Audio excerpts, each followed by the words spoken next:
Welcome to The Echo of Ancient Civilizations, an epic history novel, written by Bo Carson, narrated by R.K. Marks, copyright 2023 by brooksaudiobooks.com and Shadowplay Communications, LLC. All rights reserved. No portion of this book may be reproduced in any form without written permission from the publisher or author. Visit brooksaudiobooks.com for updates on the availability of new books and a special free offer. Chapter 1. Revealing the Dawn of Civilization. Prehistoric Discoveries. In the depths of the earth, archaeologists have uncovered weapons, tools, human remains, and artifacts left by people who lived long before written history. These discoveries can be found all over the world, from France and Switzerland to England, Asia, and Africa. These remains are considered prehistoric because they date back to a time before written records. For the past 150 years, scientists and scholars have been studying, interpreting, and collecting these relics.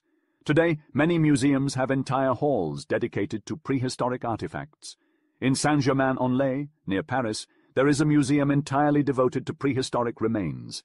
In Denmark, there is a collection of over 75,000 objects. As people continue to dig, build, and excavate, new discoveries are made every day. These artifacts are not found on the surface but buried deep, where they have been preserved over time. They are usually found in layers of gravel or clay that have gradually accumulated. The science of prehistory. Scientists study these artifacts to learn more about the people who left them behind. By examining their skeletons and tools, they can reconstruct their physical appearance and way of life. This study has given rise to a new field of science, known as prehistoric archaeology. Add in carbon dating, which can accurately determine the age of objects and some organic matter, and we can learn much about our furthest ancestors. The Four Ages. Prehistoric remains come from a variety of different cultures and time periods. These artifacts have been buried for thousands of years, dating back to a time when giant woolly mammoths roamed the earth. This long period of time can be divided into four distinct periods, known as the Rough Stone Age, the Polished Stone Age, the Bronze Age, and the Iron Age. The epochs of human history are named after the materials utilized in crafting tools, such as stone, bronze, and iron. However, these periods are vastly dissimilar in length. The Rough Stone Age was 10 times longer than the Age of Iron. The Stone Ages. The earliest remnants of the Stone Age have been discovered in gravel deposits. In the Somme Valley, a French scholar discovered sharp flint tools between 1841 and 1853. These tools were buried 6 feet deep in gravel beneath 3 layers of clay, gravel, and marl, which is a loose or crumbling earthy deposit that had never been disturbed. Bones of cattle, deer, and even elephants were also found in the same location. Initially, scholars dismissed this discovery, attributing the flint chipping to chance. However, in 1860, several scholars studied the remains in the Somme Valley and acknowledged that the flints were undoubtedly fashioned by humans. Since then, over 6,000 similar flints have been found in strata of the same order in the Seine Valley or in England, some alongside human bones. There is no longer any doubt that humans lived during the formation of the gravel deposits. If the strata covering these remains have always accumulated as gradually as they do today, then the humans whose bones and tools we unearthed must have lived more than 200,000 years ago. This was confirmed when carbon dating technology became available. The cavemen. Remains have also been discovered in rock-cut caverns, often above a river. The most prominent of these are located on the banks of the Vézère River in southwest France, but they are present in many other places. Sometimes they were utilized as dwellings and even as burial sites for humans. Skeletons, weapons, and tools are found together in these caves. There are flint axes, knives, scrapers, and lance points, as well as bone arrows, harpoon points, and needles similar to those used by certain indigenous peoples to this day. The earth is littered with the remains of animals, discarded by these men who, like all indigenous peoples, were not particularly tidy. After consuming the meat, they tossed the bones into a corner, often splitting them open to extract the marrow.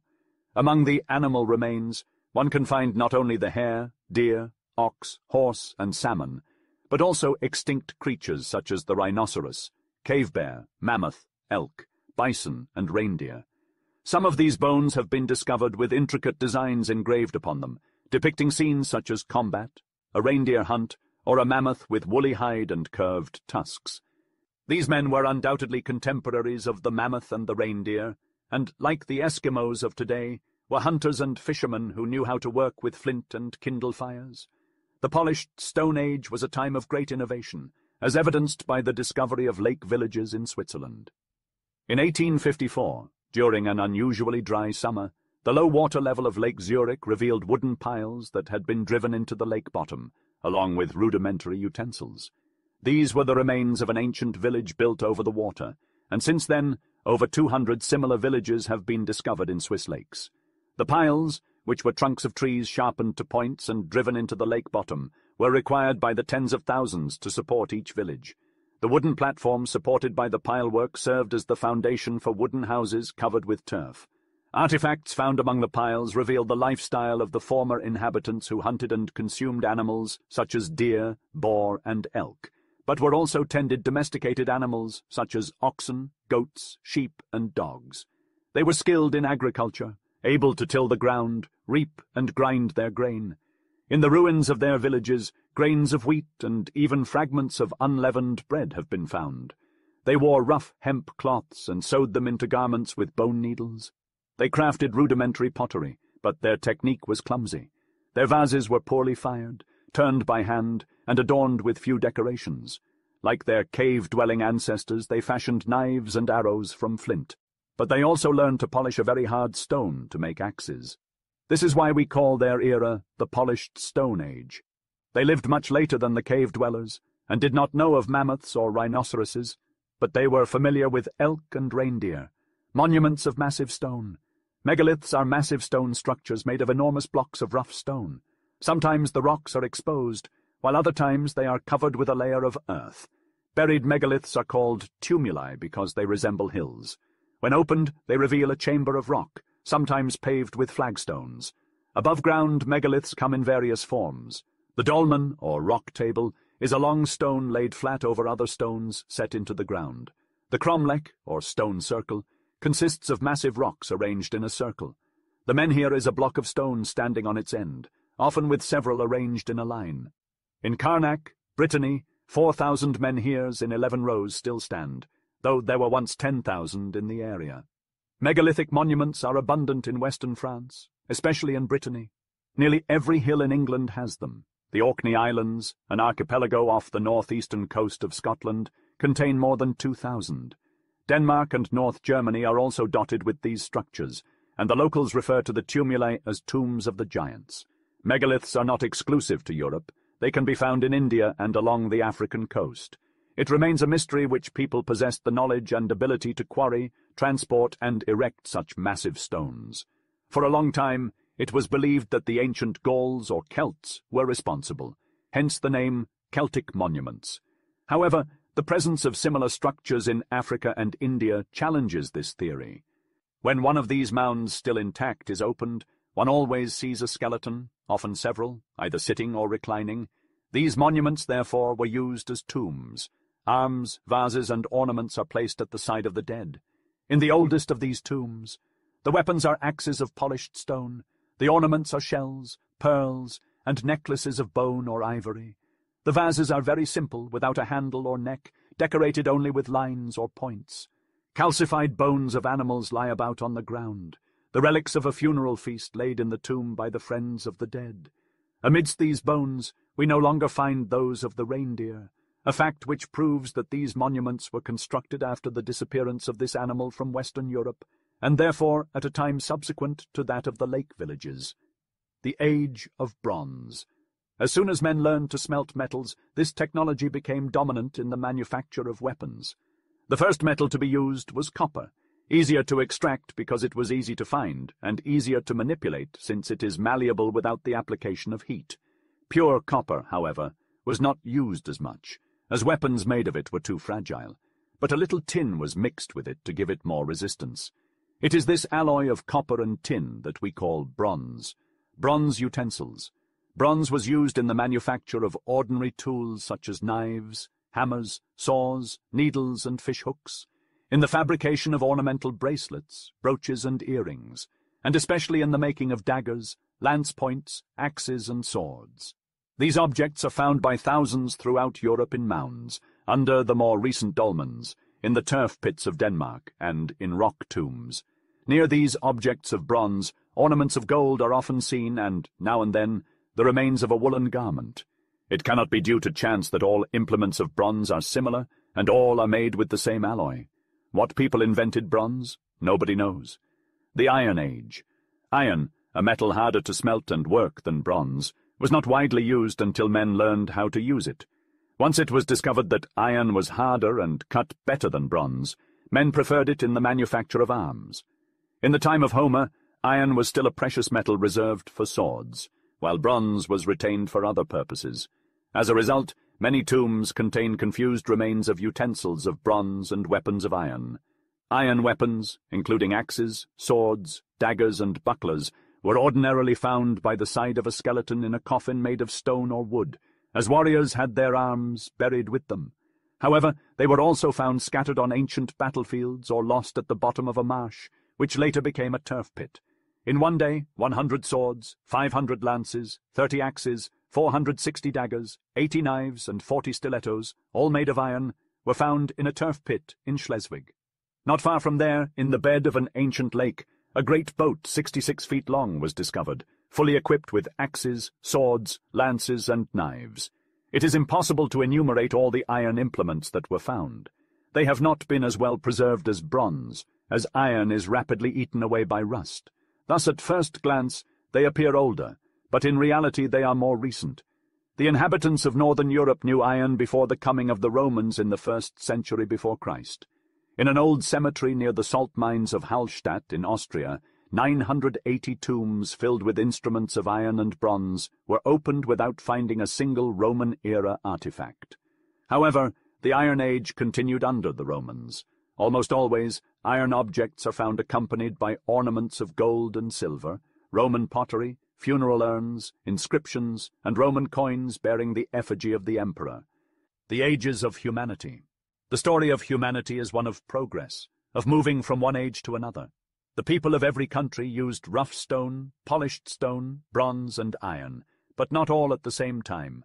The Egyptians used iron while the Greeks were still in the Bronze Age, and the Danes used stone while others used bronze. The arrival of Europeans marked the end of the polished Stone Age in America, while the natives of Australia still use rough stone tools.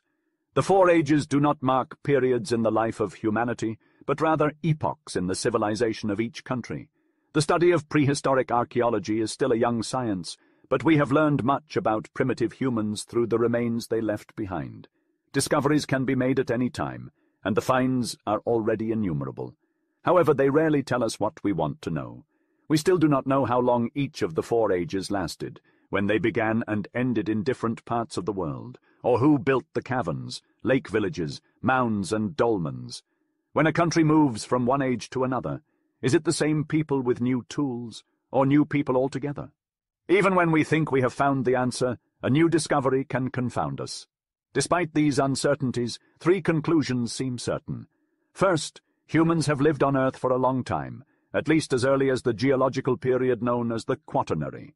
Second, humans have progressed from the savage state to civilized life, gradually improving their tools and ornaments from rough stone axes and bare-toothed necklaces to iron swords and gold jewelry.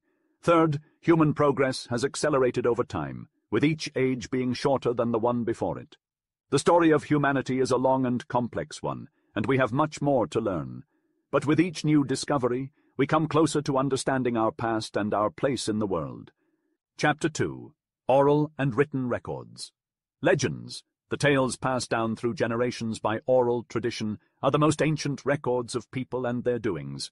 These stories were recited long before they were ever written down, and are often mixed with fable. The Greeks, for example, told of their heroes from the oldest times who had exterminated monsters, fought giants, and even battled against the gods themselves. The Romans had their own legends, like the story of Romulus, who was said to have been nourished by a wolf and raised up to heaven. Almost all peoples have such stories from their infancy, but one should not place too much confidence in these legends. True history, on the other hand, has its beginning only with authentic accounts written by well-informed individuals. This moment, however, is not the same for all peoples. The history of Egypt, for instance, dates back well over 3,000 years before Christ, while the history of the Greeks only goes back to around 800 years before Christ. Germany has a written history since the 1st century of our era, while Russia's history dates back only to the 9th century. Certain indigenous tribes still have no history at all. The history of civilization itself begins with the oldest civilized peoples and continues up to the present day. Antiquity is the most remote period, while modern times is the era in which we currently live. Ancient history, which begins with the oldest known nations like the Egyptians and Chaldeans from the period around 3,000 years before our era, surveys the peoples of the Orient, including the Hindus, Persians, Phoenicians, Jews, Greeks, and finally the Romans. This period ends around the 5th century AD, when the Roman Empire of the West finally collapsed. Modern history, on the other hand, starts at the end of the 15th century with the invention of printing, the discovery of America and the Indies, and the renaissance of the sciences and arts. It concerns itself especially with the peoples of the West, including Spain, Italy, France, Germany, Russia, and America. Between antiquity and modern times, there is a period of about 10 centuries that belongs to neither ancient times, since the civilization of antiquity has perished, nor modern times, since modern civilization does not yet exist. This period is commonly referred to as the Middle Ages. The ancient civilizations of the Assyrians, Greeks, and Romans have long vanished from the earth, leaving behind only remnants of their religion, customs, and arts. These remnants, which include books, monuments, inscriptions, and languages, are what we call sources, as they provide us with knowledge of ancient history.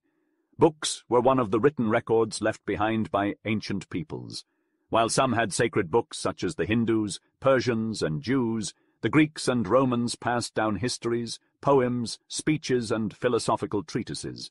However, books alone do not provide us with all the information we need. We have no Assyrian or Phoenician books, and many other peoples left very few books. The ancients wrote less than we do, resulting in a smaller body of literature to pass down. Additionally, the need to transcribe everything by hand resulted in only a small number of copies of books, most of which have been destroyed or lost. The art of deciphering these manuscripts is called paleography. Monuments were also built by ancient peoples, such as palaces for their kings, tombs for the dead, fortresses, bridges, aqueducts, and triumphal arches. Many of these monuments have fallen into ruin or have been destroyed.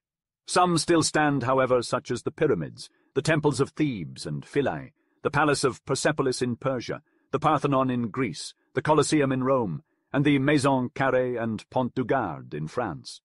While some monuments are visible to the traveller, the majority have been recovered from the earth, sand, river deposits, and debris, requiring excavation to reach them. Assyrian palaces, for example, can only be reached by cutting into the hills. For example, a trench of 40 feet was required to reach the tombs of the kings of Mycenae. The passage of time is not the only force responsible for covering these ruins. Men have also played a part. In ancient times, builders did not bother to level off the ground or clear the site before constructing. Instead of removing debris, they piled it up and built on top of it. When the new structure eventually fell into disrepair, its remains were added to those of earlier times, creating several layers of ruins. When Schliemann excavated the site of Troy, he had to dig through 5 layers of debris which were actually 5 ruined villages, one on top of the other, with the oldest one buried 50 feet deep. By chance, one town has been preserved in its entirety. In 79 AD, Mount Vesuvius erupted, spewing out a river of lava and a hail of ashes that suddenly buried 2 Roman cities, Herculaneum under lava and Pompeii under ashes. The lava burned everything it touched, while the ashes covered and preserved the objects, protecting them from the air and leaving them intact. As we remove the ashes, Pompeii emerges before us exactly as it was 18 centuries ago. We can still see the wheel ruts in the pavement, the designs drawn on the walls with charcoal, the paintings, utensils, furniture, bread, nuts, olives, and even the skeletons of people caught in the disaster. Monuments teach us a great deal about ancient peoples. The study of monuments is called archaeology. Inscriptions refer to all forms of writing other than books. Most inscriptions are carved in stone, but some are on bronze plates. At Pompeii, they have been found drawn on walls in colors or charcoal. Some have the character of commemorative inscriptions, similar to those attached to our statues and buildings today. In the monument of Ancira, for example, Emperor Augustus tells the story of his life.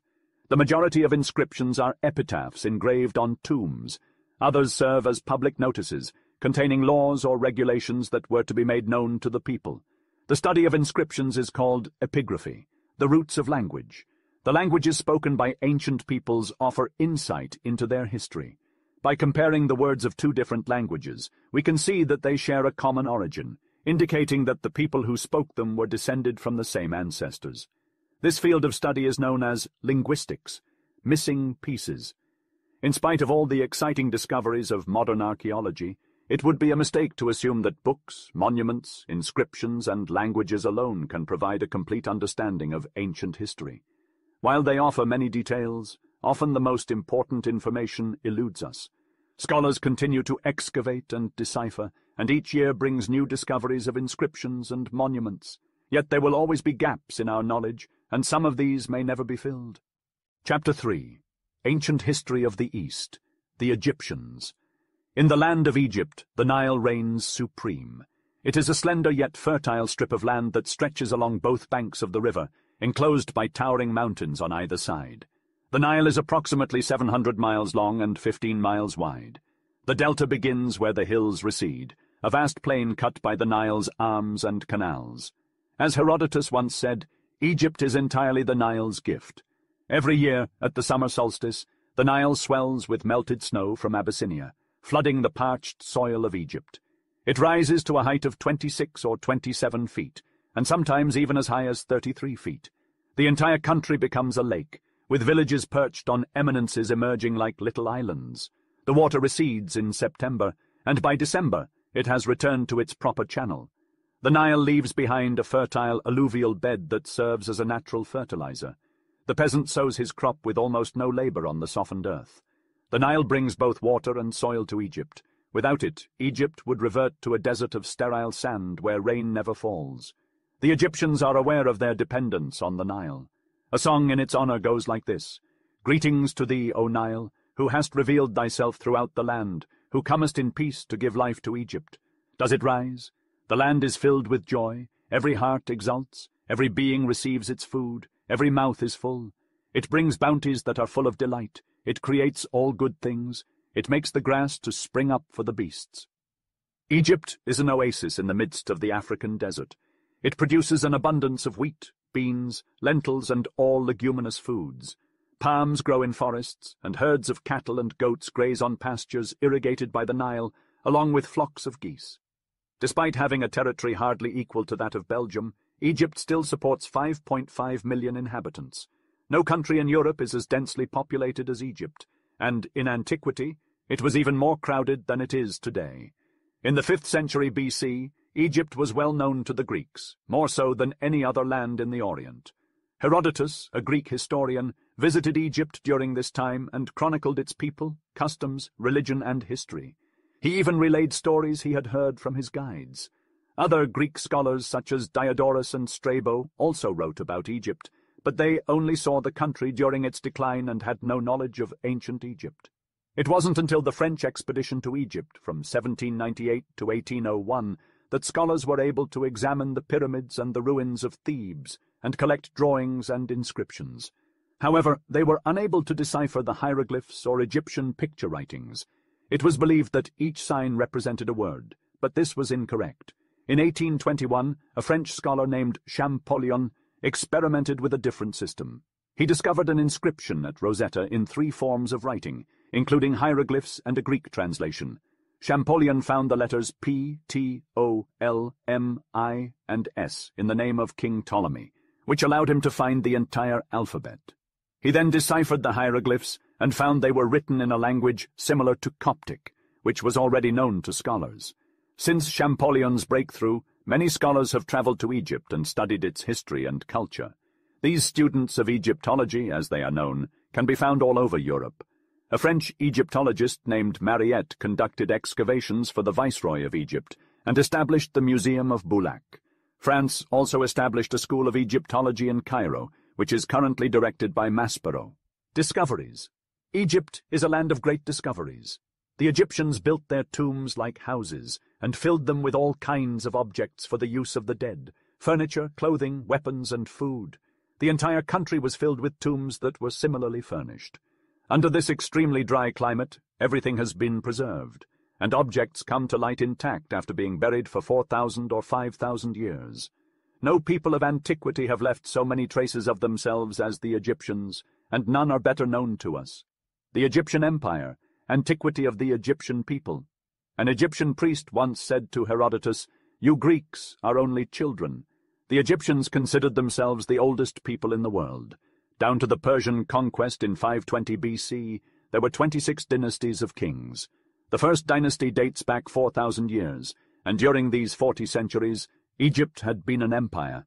The capital was at Memphis in Lower Egypt until the 10th dynasty, which was the period of the Old Empire. Later in the New Empire it was at Thebes in Upper Egypt, Memphis and the pyramids. Memphis was built by the first king of Egypt and was protected by an enormous dike. The village has existed for more than 5,000 years, but since the 13th century, the inhabitants have taken the stones of its ruins to build houses in Cairo. What these people left, the Nile recaptured. The pyramids, not far from Memphis, are contemporaneous with the Old Empire. They are the tombs of 3 kings of the 4th dynasty. The greatest of the pyramids, which is 480 feet high, required the labor of 100,000 men for 30 years.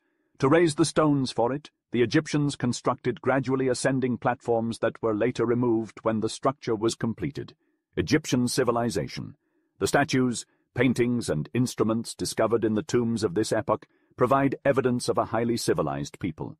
While other prominent nations of antiquity, such as the Hindus, Persians, Jews, Greeks, and Romans remained in a savage state 3,500 years before our era, the Egyptians had already mastered the art of cultivating the soil, weaving cloths, working metals, painting, sculpting, and writing.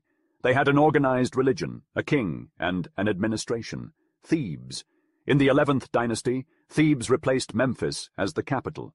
The ruins of Thebes still stand today and are truly remarkable, spanning both banks of the Nile with a circumference of approximately 7 miles. On the left bank, there is a series of palaces and temples that lead to vast cemeteries. On the right bank, 2 villages, Luxor and Karnak, are built in the midst of the ruins, separated by a double row of sphinxes which once numbered over 1,000 monuments. Among the ruined temples, the most magnificent was the Temple of Ammon at Karnak, surrounded by a wall over 1 1/3 miles long. The famous Hall of Columns, the greatest in the world, measured 334 feet in length, 174 feet in width, and was supported by 134 columns, 12 of which were over 65 feet high. Thebes was the capital and sacred city for 1,500 years, serving as the residence of kings and the dwelling place of priests. The Pharaoh, the king of Egypt, known as Pharaoh, was considered the son of the sun god and his incarnation on earth, with divinity ascribed to him. In one picture, King Ramesses II is shown standing in adoration before the divine Ramesses, who is sitting between 2 gods. The king, as a man, adores himself as a god. As a god, the pharaoh had absolute power over men, giving orders to his great nobles at court, warriors, and all his subjects. However, while the priests adored him, they also surrounded and watched him. The high priest of the god, Ammon, their leader, eventually became more powerful than the king, often governing under the king's name and in his place. The pharaoh's subjects. In ancient Egypt, the king, priests, warriors, and nobles owned everything, including the people. The rest of the population were simply peasants who worked the land for their rulers. Scribes in the king's service watched over the peasants and collected the farm dues, often using force. One of these scribes wrote to a friend, "Have you ever thought about the life of a peasant who tills the soil? The tax collector is on the platform, busy taking the tithe of the harvest. He has armed men with strips of palm. They all cry, 'Come, give us grain.' If the peasant doesn't have any, they throw him to the ground, bind him, drag him to the canal, and throw him in head first. Despotism. Like infants, the Egyptian people have always been carefree, gentle, and docile, always willing to submit to tyranny. In Egypt, the cudgel was the tool of education and government. 'The young man,' said the scribes, 'has a back to be beaten. He hears when he is struck.' One day, a French traveler visiting the ruins of Thebes asked his guide, 'But how did they do all this?' The guide laughed, touched him on the arm, and showed him a palm. 'This is what they used to accomplish all this,' he said. 'You know, sir, with 100,000 branches of palms split on the backs of those who always have their shoulders bare, you can build many a palace and some temples too.' Isolation of the Egyptians. The Egyptians rarely traveled beyond their borders. They feared the sea and did not engage in trade with other nations. They were not a military people, although their kings often led expeditions with mercenaries against the warriors of Ethiopia or the tribes of Syria. They won battles which they depicted on the walls of their palaces and brought back captives to build monuments. However, they never made great conquests. More foreigners came to Egypt than Egyptians went abroad. The Egyptians, as Herodotus said, were the most religious of all people. Their devotion was unmatched, with paintings depicting men in prayer before their gods and religious manuscripts filling their libraries. The principal deity of the Egyptians was the sun god, a creator who knew all things and existed from the beginning. This god had a divine wife and son. The Egyptians adored this trinity, although they gave it different names depending on the region. For example, at Memphis they called the father Ptah, the mother Sekhet, and the son Imuthis. At Abydos they were known as Osiris, Isis, and Horus. At Thebes they were called Ammon, Mouth, and Chons. The people of one province even adopted the gods of other provinces, leading to a complicated religion with many gods emanating from each god of the Trinity. These gods had their history, which was that of the sun. Osiris the sun was slain by Set, the god of the night. Isis the moon and Osiris's wife bewailed and buried him. Horus, their son and the rising sun, avenged his father's death by killing his murderer. Ammon-Ra, the god of Thebes, was represented as traversing heaven each day in a bark called the good bark of millions of years. The shades of the dead propelled it with long oars, while the god stood at the prow, ready to strike his enemies with his lance. The hymn they chanted in his honor praised him as the master of the two horizons and the one who treads the heavens on high. Heaven and earth were glad and joyful when they saw him rising in his bark after he had overwhelmed his enemies. The Egyptians prayed for Pharaoh's abounding life, bread for his hunger, water for his throat, and perfumes for his hair. Animal-headed gods were a common representation of the Egyptian gods. While some were depicted as human, many were portrayed as beasts. Each god had its own animal form, such as Ptah as a beetle, Horus as a hawk, and Osiris as a bull. Often these figures were combined, creating a man with the head of an animal, or an animal with the head of a man. Each god could be depicted in 4 forms, such as Horus as a man hawk, a man with the head of a hawk, and a hawk with the head of a man. The meaning behind these symbols is unclear, but the Egyptians themselves began to view the animals that represented their gods as sacred. The bull, beetle, ibis, hawk, cat, and crocodile were among the animals that were cared for and protected. In fact, during the 1st century BC, a Roman citizen killed a cat in Alexandria, which caused the people to rise up in a riot. They seized him and, despite the king's pleas, murdered him. At the same time, they feared the Romans greatly. Each temple had a sacred animal that was worshipped. The traveler Strabo visited a sacred crocodile in Thebes and observed the priests feeding it cakes, grilled fish, and a drink made with meal. The most revered of these animal gods was the bull Apis, which represented both Osiris and Ptah. It resided in a chapel in Memphis and was served by the priests. After its death, it was embalmed and became an Osiris, known as Asar-Hapi. Its mummy was then placed in a vault. The sepulchres of the Asar-Hapi formed the massive Serapeum monument which was discovered by Marietta in 1851. The cult of the dead was a central part of Egyptian religion. They believed that every person had a double, or ka, which survived even after death. This belief is still held by many primitive societies today. During the Old Empire, the Egyptian tomb was known as the House of the Double. It was a small room that was set up like a chamber with everything the double might need, such as chairs, tables, beds, chests, linen, closets, garments, toilet utensils, weapons, and sometimes even a war chariot. Statues, paintings, and books were also placed there for the entertainment of the double. Grain and food were provided for the sustenance of the double. A statue in the likeness of the deceased was placed in the tomb as a double of the dead. Once the opening to the vault was sealed, the living still provided for the double by bringing food or beseeching a god to supply the spirit with what it needed. An inscription might read, "An offering to Osiris that he may confer on the ka of the deceased some bread, drinks, meat, geese, milk, wine, beer, clothing, perfumes, all good things and pure on which the god or the ka subsists." Later, during the 11th dynasty, the Egyptians believed that the soul flew away from the body and sought Osiris under the earth, the realm into which the sun seemed to sink every day. There Osiris sat on his tribunal surrounded by 42 judges. The soul appeared before them to give an account of its past life.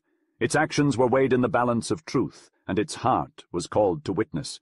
The dead cried out, O heart, the issue of my mother, my heart when I was on earth, offer not thyself as witness, charge me not before the great God. If the soul was found to be bad, it was tormented for centuries and then annihilated. If the soul was good, it sprang up across the firmament. After many tests, it rejoined the company of the gods and was absorbed into them. Mummies were an essential part of Egyptian culture. During the pilgrimage, the soul may want to return to the body for rest. Therefore, the body must remain intact. The Egyptians learned to embalm the corpse by filling it with spices, bathing it in natron, and wrapping it in bandages, thus creating a mummy. The mummy was then placed in a wooden or plaster coffin and buried in a tomb with all the necessities for its afterlife. Along with the mummy, a book called the Book of the Dead was deposited. This book provided guidance on what the soul should say when defending itself before the tribunal of Osiris. The soul must declare its innocence of fraud, vexing the widow, forbidden acts, idleness, and stealing from the temples. The soul must also claim to have never taken a slave from their master, removed provisions or bandages from the dead, altered the grain measure, hunted sacred beasts, or caught sacred fish. The soul must profess its purity and declare that it has given bread to the hungry, water to the thirsty, clothing to the naked, and has made sacrifices to the gods while offering funeral feasts to the dead. This book reveals the morality of the Egyptians, which included the observance of ceremonies, respect for everything pertaining to the gods, sincerity, honesty, and beneficence. The Egyptians were also pioneers in the arts necessary for civilized people. As early as the First Dynasty, 3,000 years before Christ, paintings on tombs exhibited men working, sowing, harvesting, and processing grain.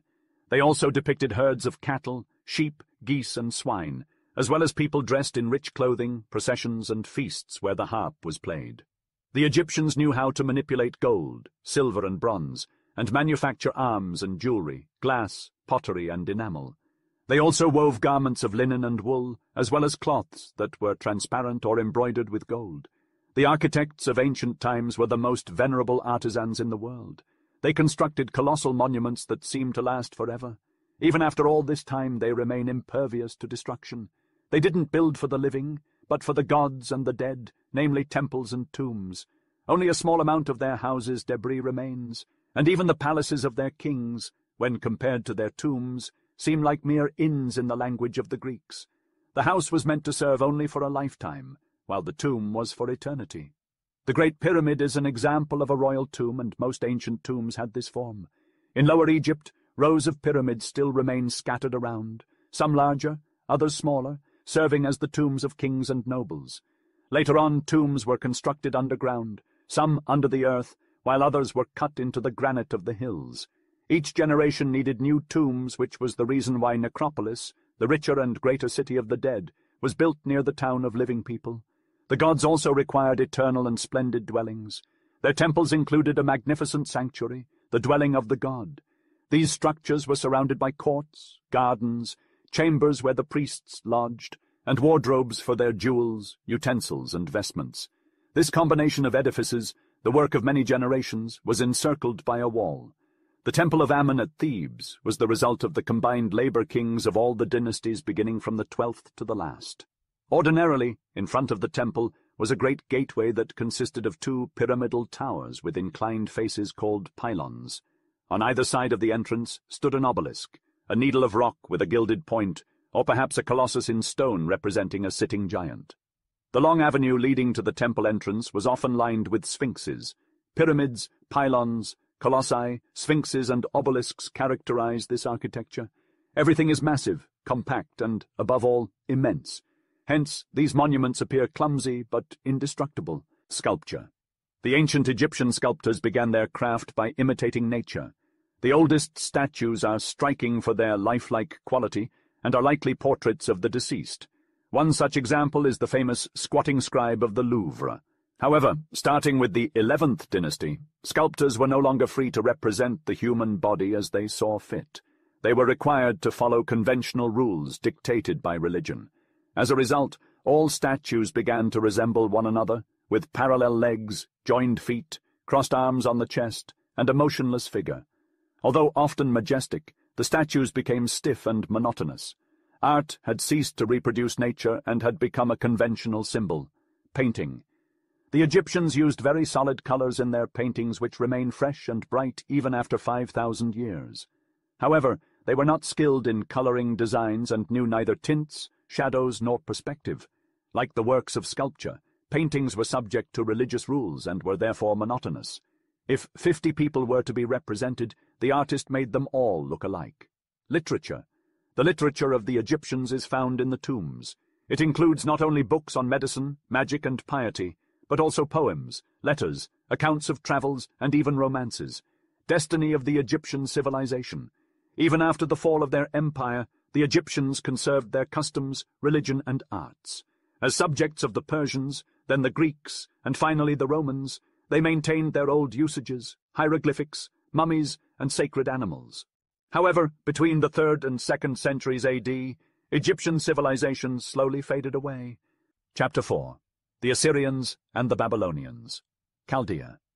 From the lofty and snow-capped mountains of Armenia flow 2 swift and deep rivers, the Tigris to the east and the Euphrates to the west. At first they run parallel to each other, but as they reach the plain, they diverge. The Tigris flows straight, while the Euphrates takes a great detour towards the sandy deserts before they converge again and empty into the sea. The land they encircle is known as Chaldea, a vast plain with remarkably fertile soil. Although rainfall is scarce, the streams provide water, and when the clayey soil is irrigated by canals, it becomes the most productive land in the world. Wheat and barley yield up to 200-fold, and in good years the returns are 300-fold. Palms cover the land, and from them the people make their wine, meal, and flour. For many centuries, Chaldea was home to civilized peoples, perhaps as long as Egypt. Many races from different lands have converged on these great plains. Turanians of the yellow race, akin to the Chinese, came from the northeast. Cushites, deep brown in color and related to the Egyptians, came from the east. Semites of the white race and of the same stock as Arabs descended from the north. The Chaldean people emerged from this melting pot of races. Chaldean priests claimed that their kings had ruled for 150,000 years. Although this is a myth, they were not wrong in attributing great antiquity to the Chaldean Empire. The land of Chaldea is dotted with hills, each of which is a mass of debris, the remnants of a ruined city. Many of these have been excavated, and numerous cities have been uncovered, such as Aur, Larsam, and Balilou. Some inscriptions have been recovered as well. De Sarsec, a Frenchman, discovered the ruins of an entire city destroyed by invaders with its palace burnt to the ground. These ancient peoples are still shrouded in mystery, and many sites remain to be excavated where new inscriptions may be found. Their empire was destroyed around 2300 BC, and it may have been already ancient by then. The Assyrians. The land beyond Chaldea, along the Tigris River, is known as Assyria. It is a fertile land, but also filled with hills and rocks. Due to its proximity to the mountains, it experiences snow in the winter and severe storms in the summer. For a long time, the Assyrians lived an obscure life in their mountainous region, while Chaldea was covered in towns. However, in the 13th century BC, the Assyrian kings led great armies to invade the plains and founded a mighty empire with Nineveh as its capital. Until about 40 years ago, we knew very little about the Assyrians, aside from a legend recounted by the Greek historian Diodorus Siculus. According to the story, Ninus founded Nineveh and conquered all of Asia Minor. His wife Semiramis, daughter of a goddess, subjected Egypt before being transformed into a dove. However, this tale is entirely untrue. In 1843, the French consul at Mosul, Botta, discovered the palace of an Assyrian king under a hillock near the Tigris at Khorsabad. This discovery marked the first time that people could view the artwork produced by the Assyrians. The winged bulls carved in stone and placed at the palace gate were found intact and later moved to the Louvre Museum in Paris. Botta's excavations drew the attention of Europe, leading to many expeditions being sent out, particularly by the English. Place and Layard investigated other mounds and discovered other palaces. These ruins had been well preserved, protected by the dry climate and a covering of earth. They found walls adorned with bas-reliefs and paintings, as well as statues and inscriptions in great numbers. It was now possible to study the structures on the ground and publish reproductions of the monuments and inscriptions. The discovery of the palace of Khorsabad, built by King Sargon at Nineveh, the capital of the Assyrian kings, revealed a city built on several hills and surrounded by a quadrilateral wall 25 to 30 miles long. The exterior of the wall was made of bricks, while the interior was made of earth. Although the dwellings of the city have vanished, we have found many palaces built by various Assyrian kings. Nineveh was the royal residence until the fall of the Assyrian Empire at the hands of the Medes and Chaldeans. The inscriptions on the bricks are formed by a combination of arrow or wedge-shaped signs, giving rise to the term cuneiform, from the Latin words cuneus and forma. The writer used a stylus with a triangular point to make impressions on soft clay tablets, which were then baked to harden them and preserve the writing. The palace of Assurbanipal yielded a complete library of brick tablets serving as paper. Cuneiform writing has challenged scholars for many years, as it was used for 5 different languages, namely Assyrian, Susian, Mede, Chaldean, and Armenian, and the signs were complex. The writing was comprised of symbolic signs, each representing a word such as sun, god, and fish, and syllabic signs, each representing a syllable. There were almost 200 syllabic signs which were similar and easy to confuse. The same sign could represent a word and a syllable, and sometimes different syllables. The difficulty of the writing was such that even its creators struggled with it. Half of the cuneiform monuments we have are guides, such as grammar rules, dictionaries, and pictures, that help us decipher the other half, just as Assyrian scholars did 2,500 years ago. Cuneiform inscriptions have been deciphered in the same manner as Egyptian hieroglyphics. There was an inscription in 3 languages, Assyrian, Mede, and Persian. The last language provided the key to the other 2. The Assyrians were a race of hunters and soldiers. Their bas-reliefs often depict them armed with bows and lances, frequently on horseback. They were skilled knights, vigilant, courageous, and clever in skirmishes and battles. However, they were also pompous, deceitful, and bloodthirsty. For 6 centuries they terrorized Asia, emerging from the mountains to attack their neighbors and returning with entire populations reduced to slavery. They appeared to make war for the sheer joy of killing, ravaging, and pillaging. No people had ever displayed greater ferocity. Following the Asiatic custom, the Assyrians regarded their king as the representative of God on earth and obeyed him blindly. He was the absolute ruler of all his subjects, leading them into battle and fighting head-on against other Asian peoples. Upon his return he recorded his exploits on the walls of his palace in a lengthy inscription. He recounted his victories, the spoils he had taken, the cities he had burned, and the captives he had beheaded or flayed alive. Here are some excerpts from these campaign stories. Assur-Nazir Halal in 882 writes, "I built a wall before the great gates of the city. I flayed the chiefs of the revolt and covered this wall with their skins. Some were entombed alive in the masonry, others were crucified or impaled along the wall. I had some of them flayed in my presence and had the wall adorned with their skins. I arranged their heads like crowns and their transfixed bodies in the form of garlands." In 745, Tiglath-Pileser II writes, "I imprisoned the king in his royal city. I erected mountains of bodies before his gates. I destroyed, devastated, and burned all his villages. I turned the land into a desert, transforming it into hills and heaps of debris."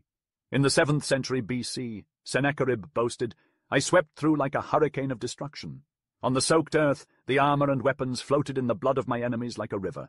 I piled up their corpses like trophies and cut off their limbs. I mutilated those I captured like blades of straw, and as punishment, I cut off their hands."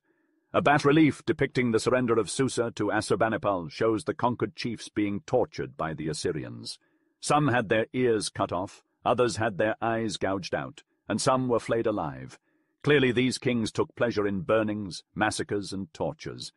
The Assyrian regime began with the capture of Babylon around 1270 BC from the 9th century BC. The Assyrians, who were always at war, conquered or ravaged Babylonia, Syria, Palestine, and even Egypt. The conquered peoples always revolted, and the massacres were repeated. Eventually the Assyrians became exhausted. The Babylonians and Medes formed an alliance and destroyed the Assyrian Empire. In 625 BC, their capital Nineveh, which the Jewish referred to as the Lair of Lions, the bloody city, the city gorged with prey, was taken and destroyed forever. "Nineveh is laid waste," says the prophet Nahum. "Who will mourn for her?" In place of the fallen Assyrian Empire, a new power arose in ancient Chaldea. This empire is known as the Babylonian Empire, or the Second Chaldean Empire. A Jewish prophet quotes one as saying to Jehovah, I raise up the Chaldeans, that bitter and hasty nation which shall march through the breadth of the land to possess dwelling places that are not theirs. Their horses are swifter than leopards. Their horsemen spread themselves. Their horsemen shall fly as the eagle that hasteth to eat. They were a people of knights, martial and victorious like the Assyrians. The Babylonian Empire was overthrown by the Persians in 538 BC. In the land of Babylon, ruled from 604 to 561 BC by the great Nebuchadrezzar, also known as Nebuchadnezzar, the people worshipped many gods and built magnificent temples and palaces. The city of Babylon itself was a marvel, surrounded by a massive wall with 100 gates of brass and a deep, water-filled ditch. The city covered an area of 185 square miles, with fields for cultivation in case of a siege. The houses were tall, and the streets intersected at right angles. One of the wonders of the world was the Hanging Gardens, a series of terraces planted with trees and supported by pillars and arches. Nearby, Nebuchadnezzar aimed to rebuild the town of Babel and created a magnificent temple dedicated to the 7 planets. The temple comprised 7 square towers, each painted with the color attributed to the planet it represented. The highest tower contained a chapel with a golden table and a priestess who kept watch continually. The Greek historian Herodotus visited Babylon in the 5th century BC and described the city in detail. Though the monuments of Babylon were made of crude brick and have decayed over time, inscriptions and plans of the city have been recovered. Babylon was less a city than a fortified camp, with thick walls and towers that could support a chariot. The people of Babylon were proud of their customs and religion, and their mighty king Nebuchadrezzar left a lasting legacy of magnificent architecture and engineering. The customs of these ancient peoples are shrouded in mystery, known only through the monuments they left behind. These monuments almost exclusively celebrate the achievements of their kings, depicting the Assyrians in times of war, hunting, or performing ceremonies. Women are notably absent from these bas-reliefs, as they were confined to the harem and excluded from public life. In contrast, the Chaldeans were a people of laborers and merchants, but little is known about their daily lives. According to Herodotus, once a year in their towns, the Chaldeans would gather all the girls for marriage. The prettiest were sold, and the profits from their sale became a dowry for the marriage of the plainest. Herodotus believed this to be the wisest of all their laws. The religion of the Assyrians and Chaldeans was intertwined as the former had adopted the beliefs of the latter. However, their religion is obscure to us today, having originated from a confusing mix of different religions. The Turanians, similar to the yellow race of Siberia today, believed in a world full of demons including plague, fever, phantoms, and vampires. Sorcerers were called upon to banish these demons using magical formulas. The Kushites worshipped a pair of gods, a male deity of force and a female deity of matter. The Chaldean priests, united in a powerful guild, merged these 2 religions into one. The supreme god in Babylon was Ilu, while in Assyria it was Assur. No temple was built in their honor. 3 gods were said to have originated from Ilu: Anu, the lord of darkness, depicted as a man with the head of a fish and the tail of an eagle; Bel, the sovereign of spirits, represented as a king on a throne; and Nuah, the master of the visible world, depicted as a genius with 4 extended wings. Each of these gods had a female counterpart symbolizing fruitfulness. Below these gods were the sun, the moon, and the 5 planets. In the transparent atmosphere of Chaldea, the stars shone with a brilliance that is unfamiliar to us today. The Chaldeans built temples that served as observatories, where they could follow the movements of the celestial bodies they worshipped. Astrology, the belief that the stars hold great power over the lives of men, was a deeply rooted belief among the Chaldean priests. They believed that the moment of a man's birth, under the influence of a particular planet, determined his destiny. By observing the heavens, they believed they could predict future events. This led to the creation of the horoscope, where one's fortune could be foretold based on the star under which they were born. Comets were seen as harbingers of revolution, and the movements of the stars were believed to be indicative of what would come to pass on Earth. Thus, astrology was born. Sorcery, too, had its origins in Chaldea. The priests had magical words that could banish spirits or cause them to appear. This practice, a remnant of the Turanian religion, eventually gave rise to sorcery. Astrology and sorcery spread throughout the Roman Empire and later Europe, with corrupted Assyrian words still detectable in the formulas of 16th-century sorcery. On the other hand, Chaldea was also the birthplace of astronomy. The zodiac, the week of 7 days in honor of the 7 planets, the division of the year into 12 months, the day into 24 hours, the hour into 60 minutes, and the minute into 60 seconds, all originated in Chaldea. The system of weights and measures based on the unit of length was also adopted by all ancient peoples. As for the arts, we have no direct knowledge of Chaldean art, as their monuments have fallen to ruin. However, the Assyrian artists whose works we possess imitated those of Chaldea. Thus we can form a conclusion about the two countries. Both Chaldeans and Assyrians built with crude, sun-dried brick, but with the exterior wall faced with stone. Built upon man-made mounds that were low and flat like great terraces, palaces were a grand spectacle in ancient Assyria. The crude brick used in construction was not suitable for broad and high arches, so the halls were straight and low but very long. An Assyrian palace was essentially a series of galleries, with flat terrace roofs equipped with battlements. At the entrance, one would find colossal winged bulls guarding the gate. Inside, the walls were adorned with precious woods, enameled bricks, and sculptural alabaster plates. Sometimes the chambers were painted, and even richly encrusted marbles were used. The sculpture of the Assyrian palaces was particularly remarkable. Statues were rare and crude, so sculptors preferred to create bas-reliefs on large slabs of alabaster. These bas-reliefs depicted complex scenes such as battles, chases, sieges of towns, and ceremonies where the king appeared with a great retinue. Every detail was meticulously executed, including the files of servants in charge of the king's feast, the troops of workmen who built his palace, the gardens, fields, ponds, fish in the water, and birds perched over their nests or flitting from tree to tree. People were often depicted in profile, likely because the artist could not render their faces, but they still possessed dignity and life. Animals were also frequently depicted, especially in hunting scenes, and they were rendered with startling fidelity. The Assyrians closely observed nature and faithfully reproduced it, which is why their art was so meritorious. The Greeks themselves learned from the Assyrian school of art and imitated their bas-reliefs. While the Greeks excelled in their art, no other people, not even the Greeks, were better at representing animals than the Assyrians. Chapter 5. The Caucasians of India, the Caucasian languages, the various races that inhabit Europe today, such as the Greeks and Italians in the south, the Slavs in Russia, the Teutons in Germany, and the Celts in Ireland, speak different languages. However, upon closer examination, it becomes clear that they all share a common stock of words, or at least certain roots. These same roots can be found in Sanskrit, the ancient language of the Hindus, and in Zend, the ancient tongue of the Persians. For example, the word father is pere in French, pitar in Sanskrit, and pater in Greek and Latin.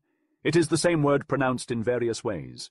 From this it has been concluded that the Hindus, Persians, Greeks, Latins, Celts, Germans, and Slavs all once spoke the same language, and were therefore one people, the Caucasian people. These people called themselves Caucasians and lived in the northwest of India, either in the mountains of Pamir or in the steppes of Turkestan or Russia. From this center they dispersed in all directions. The majority of the people, such as the Greeks, Latins, Germans, and Slavs, forgot their origin, but the sacred books of the Hindus and Persians preserved the tradition. Efforts have been made to reconstruct the life of our Caucasian ancestors in their mountain homes before the dispersion. They were a race of shepherds who did not till the soil. They subsisted on food coming from their herds of cattle and sheep, although they already had houses and even villages. It was a fighting race that knew the lance, the javelin, and the shield. The government was patriarchal, and a man had only one wife. As head of the family, he was at once priest, judge, and king, for his wife, children, and servants. In all the countries settled by the Caucasians, they followed this type of life, patriarchal, martial, and pastoral.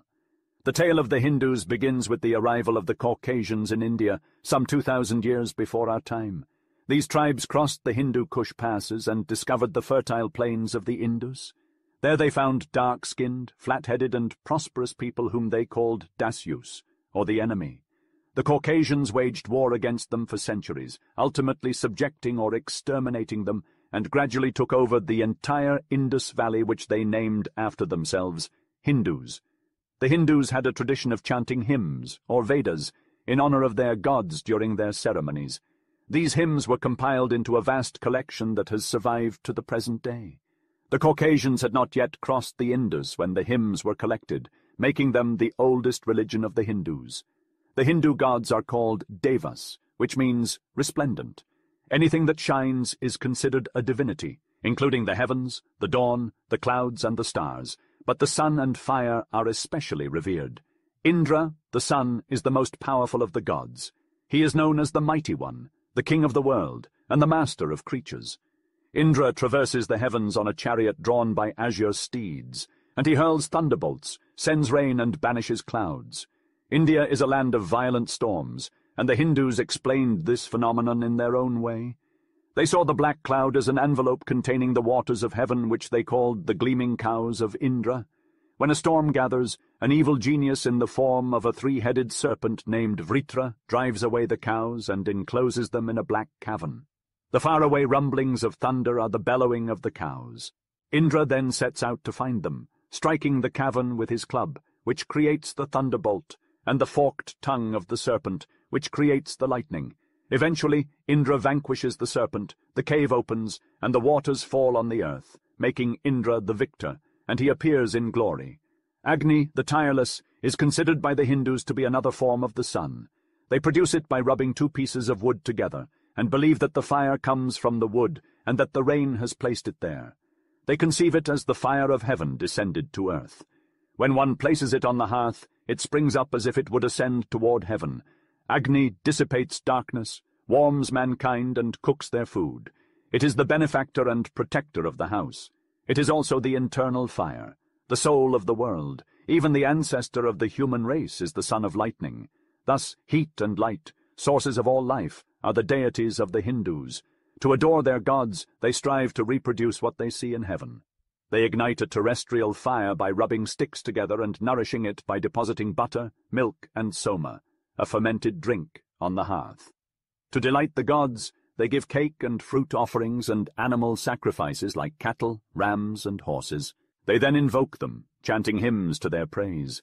When thou art bidden by us to quaff the soma, come with thy sombre steeds, thou deity whose darts are stones. Our celebrant is seated according to prescription, the sacred green is spread, in the morning stones have been gathered together. Take thy seat on the holy sward. Taste, O hero, our offering to thee.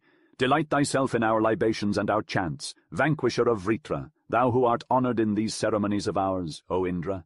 The Hindus believe that the gods, delighted by their offerings and homage, will in turn make them happy. They say naively, give sacrifice to the gods for their profit, and they will requite you. Just as men traffic by the discussion of prices, let us exchange force and vigor, O Indra. Give to me and I will give to you. Bring to me and I will bring to you. At the same time, the Hindus adore their ancestors who have become gods. This is perhaps the oldest cult of all. It is the basis of the family.